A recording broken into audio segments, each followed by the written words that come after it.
generated? क्या बोला? How can confidence be generated? कि भाई कॉन्फिडेंस कैसे जनरेट किया जा सकता है? कॉन्फिडेंस ही है ना कि भाई must have courage to say something, to have valour to say something, to have bravery to do something, to have guts to do something, but to be very much outspoken, उसको confidence कहते हैं। तो फिर हम ये question पैदा होता है कि इसको पैदा कैसे किया जा सकता है? ये बहुत बड़ी बात है ना। आज के दौर में भी हर बंदा कहता है कि यार मेरे बच्चे भी कॉन्फिडेंट होने चाहिए, भाई एक उस्ताद है तो उस्ताद को भी कॉन्फिडेंट होना चाहिए, एक बिजनेसमैन है तो उसको भी कॉन्फिडेंट होना चाहिए। तो इस पर बड़ी डिस्कशन होती है। तो आज हम ये डिस्कस करेंगे कि कॉन्फिडेंस को जनरेट कैसे किया जा सकता है, भाई अपने बच्चों में इसको एम्बेड कैसे किया जा सकता है, इसको भाई इनकलकेट कैसे किया जा सकता है, फीड कैसे किया जा सकता है। ये मुख्तलिफ फैक्टर्स मैं आपके साथ डिस्कस। पहली बात भाई कॉन्फिडेंस कैसे जनरेट होता है? भाई आपके ना कमांड होनी चाहिए कंटेंट पे। क्या पहला पॉइंट क्या है? Command on content. ये इसको यूं कह सकते हैं कि आपके पास नॉलेज बल्क में होना चाहिए, बल्क ऑफ नॉलेज। ये पहला क्राइटेरिया है कि किस तरह से आपके अंदर कॉन्फिडेंस आता है। आप कोई भी काम कर रहे हैं, कोई भी बात कर रहे हैं, कुछ भी करना चाह रहे हैं, कुछ भी कहना चाह रहे हैं, अगर आपके पास कंटेंट ही नहीं है भाई, तो how can you be confident? आपके पास पता ही नहीं है आपको मैंने कहना क्या है, तो you can be confident? No. पहला स्टेप क्या है कि आपके पास कंटेंट बड़ा स्ट्रांग होना चाहिए, आपका नॉलेज बड़ा मल्टी डायमेंशनल होना चाहिए, मल्टी फेसेटेड होना चाहिए। भाई उसको आप जो कहना चाह रहे हैं ना, बड़ी कमांड हो आपकी उसके ऊपर, बड़ा क्लियर आपके पास मैसेज हो कि मैंने ये बात कहनी है, तो आपका कॉन्फिडेंस बूस्टअप होगा। भाई आपके अंदर वैसे ही जो ना आपकी बॉडी लैंग्वेज बड़ी स्ट्रांग हो जाएगी, क्योंकि आप अपने मैसेज में बड़े क्लियर हैं, आप बड़े क्लियर हैं जो आपने कहना होता है। पहला कौन सा स्टेप है कॉन्फिडेंस जनरेट करने के लिए? कमांड होनी चाहिए कंटेंट पे, यानी आपके पास नॉलेज होना चाहिए, आपके पास इंफॉर्मेशन होनी चाहिए, मल्टी एस्पेक्ट्स होने चाहिए उस चीज़ के जो भी आप कहना चाह रहे हैं। दूसरी बात पे बड़ी इंपॉर्टेंट बात है, वो क्या है? वो है परसिस्टेंस। क्या मैंने कहा? परसिस्टेंस। परसिस्टेंस का मतलब है कंसिस्टेंसी। एक कंसिस्टेंसी जिसको आप रिहर्स कह सकते हैं। ये दूसरा फैक्टर है कि आप इस तरह से अपने अंदर कॉन्फिडेंस जनरेट कर सकते हैं। भाई कोई भी काम है अगर आप उसको रिहर्स करते हैं, you do it again and again, you do it again and again, you से इट अगेन एंड अगेन, तो क्या होगा? वो आपका हो जाएगा, वो मटेरियल आपका हो जाएगा। आप जब उसको रिहर्स करते हैं आप कंसिस्टेंट रहते हैं। क्या रहते हैं? क्या है बंदा कोई काम करे, थोड़ा काम करने के बाद छोड़ दे, तो वो बंदा कॉन्फिडेंस जनरेट कर सकता है? वो किसी प्रोफेशन में कामयाब कंसिस्टेंसी बड़ी इंपॉर्टेंट है। आपका क्या ख्याल है? अगर मैं बात करूँ टेंडुलकर की बात करूँ, वर्ल्ड वाइड देखिए, इमरान खान की बात करें एज ए क्रिकेटर, वो कहता है जब मैं क्रिकेट को ज्वाइन किया ना एज ए टेस्ट क्रिकेटर में फेल हो गया, मुझे टीम से निकाल दिया गया। तो अगर उसको क्रिकेट छोड़ के, आपने देखा कि इमरान खान ने हॉकी पकड़ ली हो, या टेंडुलकर ने भाई क्रिकेट छोड़ के बैट छोड़ के हॉकी पकड़ लिया हो? नहीं, ऐसा नहीं है ना। कंसिस्टेंसी है, उस पर रिहर्स किया उन्होंने भाई, इतनी मशक्क़त की, परसिस्टेंस, डटे रहे भाई, डीट होके लगे रहे, कॉन्फिडेंस जनरेट हो जाता है, कॉन्फिडेंस पैदा हो जाता है। जब एक काम आप करते ही नहीं, आपने एक दिन किया, वो काम जो आप डेली करते हैं ना वही काम होता है। जो काम आप कभी आपने कर लिया कभी ना किया, वो तो भाई जगलिंग है, वो तो मदारी करी है, कभी मदारी लगा ली कभी ना लगाई, दुकानदारी वो है जो डेली की जाए। तो जिस काम पे आप खतरा गिराते रहते हैं आपका कॉन्फिडेंस पैदा होता है। रिहर्स होती है भाई आपकी, अगर आप रिहर्स ही नहीं करते, कंसिस्टेंट ही नहीं रहते, तो आपको भी कॉन्फिडेंस को गेन। आपका क्या ख्याल है? ये जो बड़े बड़े स्पीकर्स हैं ऑन द स्पॉट आपके सामने बोलना शुरू कर देते हैं, ये जो बड़े बड़े सिंगर्स हैं ऑन द स्पॉट आपके सामने सिंगिंग शुरू कर देते हैं? नहीं, उनके पीछे शब रोज की रिहर्सल होती है भाई, उनकी कंसिस्टेंट एफर्ट्स होती हैं भाई, परसिस्टेंट एफर्ट्स होती हैं। हीरो आपके सामने, यानी बहुत से ऐसे डांस मास्टर्स हैं, बहुत से ऐसे एक्टर्स हैं, बहुत से ऐसे हीरोज हैं, हीरोइंस हैं एक शॉट करने के लिए 15-15 दिन, एक स्टेप करने के लिए उनको एक महीना रिहर्स करना पड़ती है। तो फिर हम देखते हैं कि यार कमाल स्टंट कर गया ये बंदा, लेकिन उसके पीछे क्या होता है, शब रोज की मेहनत होती है, फिर कॉन्फिडेंस जनरेट होता है। फिर क्या होता है, कॉन्फिडेंस जी। तीसरा वे सेल्फ डिस्कवरी। तीसरा एलिमेंट कौन सा है, सेल्फ डिस्कवरी। सेल्फ डिस्कवरी का मतलब है सेल्फ इवैल्यूएशन। सेल्फ, अगर आपको अपने लूप होल्स के नहीं पता, अगर आपको अपने लूप होल्स के नहीं पता, आपको पता ही नहीं है कि आपकी वीकनेसेस क्या हैं, आपको पता ही नहीं है कि आपकी वीकनेसेस क्या हैं, आपको पता ही नहीं आपकी ड्रॉबैक्स क्या हैं, तो फिर आप कभी भी कॉन्फिडेंस अपने अंदर जनरेट कर ही नहीं सकते। मतलब देखिए, मुझे अपने आप को इवैल्यूएट करना चाहिए। भाई सेल्फ इवैल्यूएशन का मतलब क्या है कि मेरे प्लसेस क्या हैं, मेरे माइनसेस क्या हैं, मेरे प्लसेस क्या हैं, मेरे माइनसेस क्या हैं। जो मेरे माइनसेस हैं, जो मेरे लूप होल्स हैं, जो मेरी वीकनेसेस हैं, उनको मुझे ओवरकम करना चाहिए, उनको मुझे, फॉर एग्जांपल मैं बोलता हूँ तो मेरा तलफ्फुज़ ठीक नहीं है, फिर मेरा प्रोनाउंसिएशन ठीक है, मेरी जो पिच है साउंड की वो ठीक नहीं है, इंटोनेशन ठीक नहीं है, इंटोनेशन है भाई राइज एंड फॉल मेरी आवाज में नहीं है, रिदमिक नहीं है, मेलोडियस साउंड नहीं है मेरी, तो मुझे इन चीज़ों को बेटर मैं कर सकता हूँ। भाई मैं अपनी वीकनेसेस को अमेलियोरेट कर सकता हूँ, मैं अपनी वीकनेसेस पे काबू पा सकता हूँ। जब तक मुझे अपनी गिरबान में जानना नहीं आएगा, जब तक मुझे सेल्फ इवैल्यूएशन करनी नहीं आएगी, मैं कभी भी अपने अंदर कॉन्फिडेंस जनरेट नहीं कर सकता।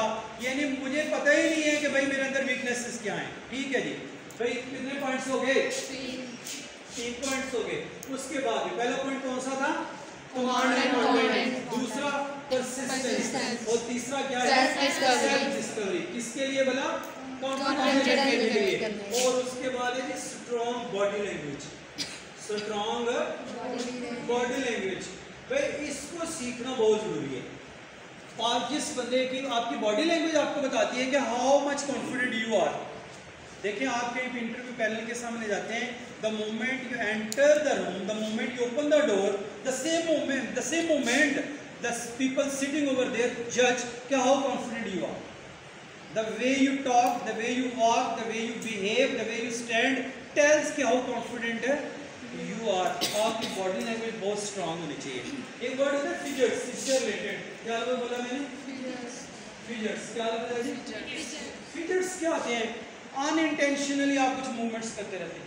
कैसे बोला, कहीं नहीं, कभी आपने खुजली करनी शुरू कर दी, कभी बालों को सही करना शुरू कर दिया, कभी नाक को छेड़ना शुरू कर दिया, कभी अपनी शर्ट के बटन को सही करना शुरू कर दिया, और आप उसको रिपीटेटिव अंदाज से करते हैं, बार बार करते हैं, उनको फिजर्स कहते हैं। ये गैर अरादी जो हरकत होती हैं, गैर शऊरी अनइंटेंशनल जो आपकी मूवमेंट्स होती हैं, इनको फिजर्स कहते हैं। और ये शो करती हैं कि you are lagging behind in confidence, कि आप में कॉन्फिडेंस नहीं है। अच्छा, आपने देखा changing colours, your complexion changes, आपके फेस का कलर कोई एक आ रहा है, कोई जा रहा है, यानी कलर चेंज हो रहे हैं, तो ये क्या शो कर रहा है कि आप कॉन्फिडेंट नहीं है आपकी। अच्छा, समटाइम्स क्या होता है, लोगों की जो लेग्स होती है वो शिवर करना शुरू कर देती हैं, इवन बॉडी जो है ना कपकपाने लग जाती है। भाई आपका जो पूरा जिस्म है वो आपका साथ ही नहीं दे रहा होता।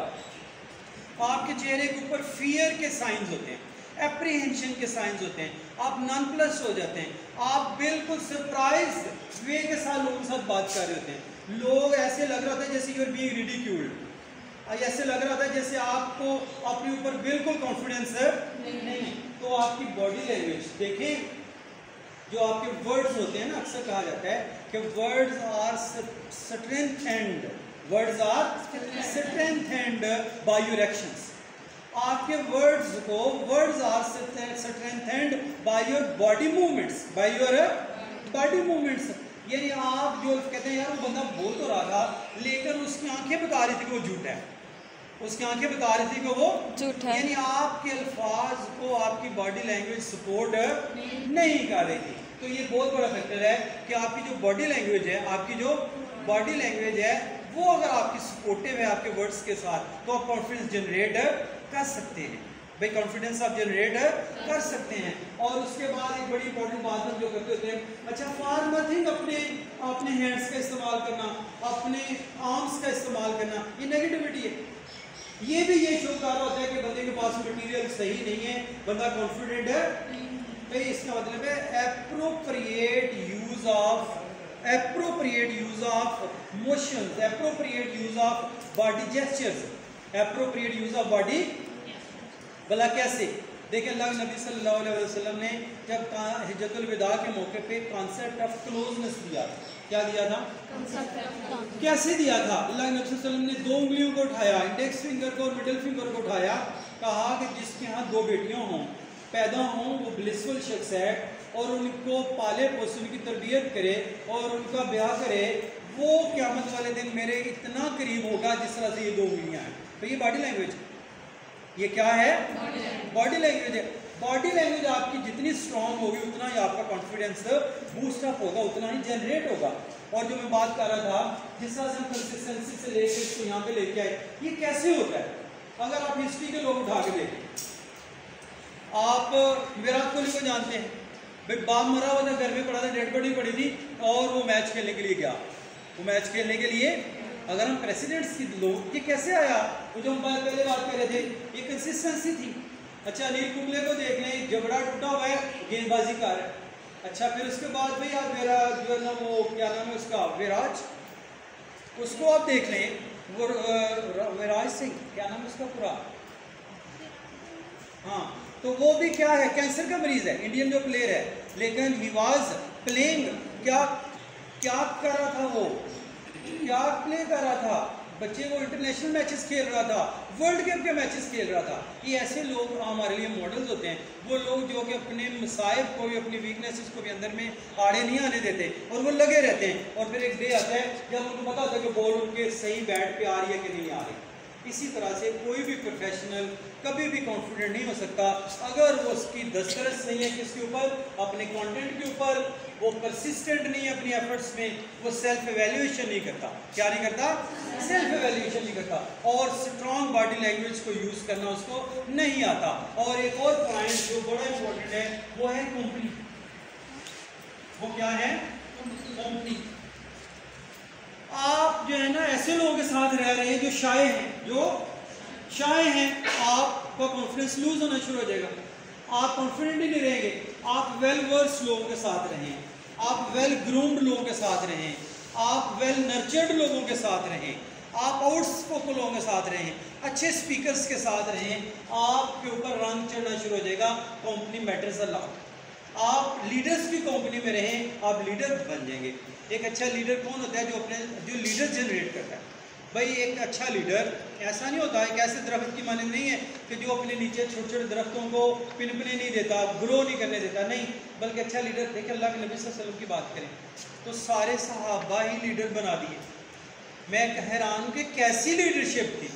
खालिद बिन वलीद जैसे लोग रज़ियल्लाहु ताला अन्हो, उन जैसे लोग जिन्होंने ना इस्लाम से पहले को जंग हारी थी ना इस्लाम से बाद में को जंग हारी थी। अंदाज़ा करें तो हज़रत उमर रज़ियल्लाहु ताला अन्हु गज़वे में उनकी लीडरशिप को, उनकी सिपा सलारी को छोड़ के किसी और को सिपा सलार बना रहे हैं।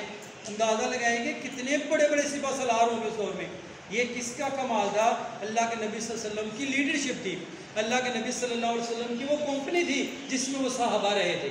एक से एक बढ़ के लीडर हो गया, एक से बढ़ के एक लीडर हो गया। यानी आपकी कंपनी मैटर करती है। अगर आप कॉन्फिडेंट लोगों में रहते हैं, अगर आप ऐसे लोगों के साथ आपका उठना बैठे हैं जो टेबल टॉक में बड़े माहिर हैं, जो अल्फाज का पहनावा जानते हैं, जो अल्फाज का उतार चढ़ाव जिनको आता है, तो आप भी एक कॉन्फ्लिक्ट दिन आएगा, आप भी उनमें से एक इंसान होंगे जो बात अच्छे तरीके से कर सकेंगे, जो टेबल टॉक में माहिर होंगे, लोग आपकी बात को सुनेंगे, आपके अंदर कॉन्फिडेंस पैदा होगा। लेकिन अगर आपकी कंपनी ऐसे लोगों के साथ है जो वाइस वर्सा है, तो फिर कभी भी ज़िंदगी में आप आउटस्पोकन नहीं हो सकते, आप कभी भी मेहनती नहीं हो सकते। देखें आप मेहनती लोगों में रहते हैं तो मेहनती हो जाते हैं, आप आउटस्पोकन में रहेंगे तो उनके साथ हो जाएंगे, आप पैसिमिस्ट लोगों में रहेंगे तो आप भी उनमें से एक हो जाएंगे, आप ऑप्टिमिस्ट लोगों में रहेंगे तो ऑप्टिमिज्म आपके अंदर आएगी, आपकी अप्रोच पॉजिटिव हो जाएगी। आप नेगेटिव लोगों में रहेंगे तो आप भी सबसे बड़े नेगेटिव अप्रोच वाले होंगे। तो ये कंपनी भी मैटर करती है कि आपके अंदर कॉन्फिडेंस जनरेट करने में। अगर देखें आप अच्छे दोस्तों के साथ मिलजुल के पढ़ते हैं, अच्छे दोस्तों के साथ आप बैठ के उठते हैं, अच्छे असातिज़ा की कंपनी में बैठते हैं, अगर आपके उस्ताद में, देखिए बड़ी इंपॉर्टेंट बात, अगर आपका उस्ताद कॉन्फिडेंट नहीं है तो ये दुनिया की सबसे बड़ी बदकिस्मती है जो आपको फेस करनी पड़ेगी। ये बात ज़हन में रखिएगा, क्योंकि उस्ताद जब आपके सामने खड़ा होता है तो हर चीज़ वो जब आपके साथ इंटरेक्ट करता है तो आपकी तरफ वो चीज़ें ट्रांसफ़र हो रही होती हैं। एक उस्ताद अगर कॉन्फिडेंट है तो इसका मतलब है 40 बच्चे उससे मुतासर हो, उसकी क्लास का 100 जो उसके बच्चे हैं वो मुतासर हो रहे हैं। मैं अक्सर कहता होता हूँ, बड़ा कमाल एक सेंटेंस है, मैं अक्सर कहता होता हूँ कि भाई any system, any education system in any country, any education system in any country can't excel, can't supersede the competency of a teacher। जो एक उस्ताद की कॉम्पिटेंसी है, जो उस्ताद की कॉम्पिटेंसी है, उससे आपका एजुकेशनल सिस्टम आगे जा ही नहीं सकता। फिक्रे पे गौर करें जरा, कैसे कॉन्फिडेंस क्रिएट होगा, जनरेट होगा। असातिज़ा को आपके असातिज़ा को कॉन्फिडेंस शो करना पड़ेगा, उनको कॉन्फिडेंट होना पड़ेगा। अगर वो कॉन्फिडेंट नहीं होंगे तो आने वाली नस्ल कॉन्फिडेंट, दो ही तो अदारे हैं, या पेरेंट्स हैं भाई, या तो पेरेंट्स का अदारा है, घर है आपका, या फिर एजुकेशन इंस्टीट्यूशन है। क्या ख्याल है? ना घर में कॉन्फिडेंस, ना अदारों में कॉन्फिडेंस, तो बच्चों में कॉन्फिडेंस कैसे जनरेट हो सकता है? बात गौर से सुने जरा, जो मैंने पहले क्या कहा कि एक उस्ताद की कॉम्पिटेंसी से, उस्ताद की कॉम्पिटेंसी से किसी मुल्क का एजुकेशन सिस्टम आगे जा ही नहीं सकता। कैसे? बच्चे आप जितना मर्जी इलेक्ट्रॉनिक मीडिया ले आएँ, आप डिजिटल कर दें हर चीज़ को, आप इंफ्रास्ट्रक्चर से एक्विप कर दें अपना एजुकेशन सिस्टम, लेकिन अगर आपका उस्ताद कॉम्पिटेंट नहीं है, अगर आपके उस्ताद में कॉम्पिटेंसी नहीं है, तो आपका एजुकेशन सिस्टम बैठ जाएगा, फ्लॉप होगा। क्या मैं राइट है नॉट भाई? तो ये सबसे बड़ी बात है, असातिज़ा पे मेहनत करनी पड़ेगी। अच्छा, आप घर की मैं बात कर रहा था, हम कहते हैं जी कॉन्फिडेंस स्कूलों में पैदा होता है, नहीं, इसकी सबसे बड़ी जो बोर्ड है, कॉन्फिडेंस की जो सबसे बड़ी आमाजगाह है, जो सबसे बड़ा सेंटर है, वो घर है, वो होम है भाई। कैसे? मैं आपको मिसाल से समझाता हूँ। अबाबिल के बारे में सुना आपने कभी? Have you ever heard about अबाबिल? क्यों भाई? बहुत बड़ा खूबसूरत परिंदा है, बहुत खूबसूरत परिंदा है, छोटा सा परिंदा है, बड़ा खूबसूरत है, और उसकी आप थोड़ी सी हिस्ट्री के बारे में सुने, लाइफ के बारे में, आप फैसिनेट होंगे। क्या? अच्छा, अबाबिल के बारे में ये कहा जाता है कि ये घोंसला कहाँ बनाता है भला? ये दरख्तों पे घोंसला नहीं बनाता, ये परिंदा जो है, ये कहाँ पे अबाबिल जो है ना अपना घोंसला बनाता है? ये कुएं के एंड पे जाके घोंसला बनाता है। कुआं समझते हैं जी, जो वेल होता है, वेल के आखिर पे जाके ये एक कोने पे घोंसला बनाता है। अब मज़े की बात है, जब ये इसके बच्चे अंडों से निकलते हैं भाई, जब ये जो है ना अंडों को सेंचा जाता है और वहाँ से बच्चे पैदा होने की मोमेंट वो आता है जब अंडों से बच्चे पैदा होते हैं। अगर ये जोड़ा मेल और फीमेल, नर और मादा, अगर ये बच्चों की पैदाइश से पहले रोज़ाना 50 उड़ाने भरते हैं, तो जब बच्चे पैदा होते हैं तो ये 50 की बजाय 75, 100 उड़ाने भरते हैं। कितनी? ये लॉजिक बताता हूँ आपको। देखिए, ये वो आज तक आपने कोई बच्चा, अबाबिल का बच्चा कुएं में मरा हुआ किसी ने नहीं देखा होगा भाई। कैसे? जब बच्चा एक पैदा होता है, उसके सामने उसकी माँ, उसका बाप मामूल में अगर 50 उड़ाने बढ़ते थे, तो जब बच्चे पैदा होते हैं तो कितनी बढ़ना शुरू कर देते हैं? कितनी? 100 प्लस, 75 प्लस। किस लिए? उनके अंदर कॉन्फिडेंस जनरेट करने के लिए भाई। उनके अंदर बच्चा देख रहा होता है कि भाई मैंने उड़ना है, तो मैंने भाई कुएं के दूसरे किनारे पे जाना है, वरना मौत, वरना क्या है? मौत। ये है घर की तरबियत। ये क्या है भाई? जितना ज़्यादा आपके पेरेंट्स कॉन्फिडेंट होंगे, उतनी ही औलाद कॉन्फिडेंट होगी। माँ शाय है, बाप शाय है, तो घर में ही बच्चे का गला तो घोट दिया गया भाई। पेरेंट्स अगर शाय है तो बच्चों के अंदर कॉन्फिडेंस जनरेट नहीं हो सकता। ये सेंटर है। ये हमारे बड़ी बदकिस्मती है कि छोटा बच्चा बात करने लगे तो उसको कहते हैं यार आप बात ना करो, अभी छोटे हो। नहीं, बच्चों को कॉन्फिडेंस देना चाहिए। क्या देना चाहिए? कॉन्फिडेंस देना चाहिए। पेरेंट्स उसका सेंटर है, घर उसका सेंटर है, और उसके बाद दूसरा सेंटर मैंने क्या बताया? अदारे हैं, वो एजुकेशन इंस्टीट्यूशन हैं। लास्ट पॉइंट जो आज की डिस्कशन का है वो है इंटरेक्शन। क्या भाई? इंटरेक्शन कॉन्फिडेंस का बहुत बड़ा सोर्स। भाई सुने, the more you interact, the more confident you are. The more you interact, the more confident you will be. आप जितना इंटरेक्ट करेंगे उतने ही कॉन्फिडेंट होंगे। यानी इसका मतलब क्या है कि जितना आपका एक्सपोजर होगा, जितना आपका एक्सपोजर होगा, भाई एक एक्वेरियम वाली बात है ना, एक्वेरियम समझते हैं वो जिसमें छोटी छोटी मछलियाँ होती हैं, उसकी दुनिया सिर्फ 2-3-4 लीटर वाली दुनिया है। भाई उसको कहा जाए कि समंदर है तो उसको यकीन ही नहीं आएगा। ये इंटरेक्शन है। जितना ज़्यादा आपका एक्सपोजर होगा, जितना आप दुनिया को मिलेंगे, जितना आप दुनिया के विस्टास को देखेंगे, जितना आपका होराइजन बड़ा होगा, उतने ही ज़्यादा कॉन्फिडेंट होंगे। एक बंदे का कैनवस ही लिमिटेड है भाई, वो ग्लोबल वर्ल्ड से इन टच ही नहीं है, ग्लोबल वर्ल्ड से इन टच ही नहीं है, किस तरह से कॉन्फिडेंस जनरेट हो सकता है? यानी ये जो एलिमेंट है इंटरेक्शन, जितना ज़्यादा आपका इंटरेक्शन होगा उतने ज़्यादा आप कॉन्फिडेंट होंगे। अगर ये सारे पॉइंट्स का हम अहाता करें तो पहला पॉइंट क्या था कि कमांड एंड कंटेंट, नॉलेज का बल्ब होना चाहिए।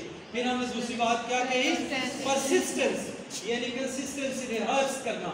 फिर हमने कहा था भाई सेल्फ डिस्कवरी यानी सेल्फ इवैल्यूएशन, और फिर हमने कहा था स्ट्रॉन्ग बॉडी लैंग्वेज का यूज सीखना। आपको पता हो कि बॉडी लैंग्वेज को कैसे यूज करते हैं। और फिर हमने कहा 2 सेंटर बताए, एक कॉन्फिडेंस का सेंटर घर और दूसरा सेंटर एजुकेशन इंस्टीट्यूशन।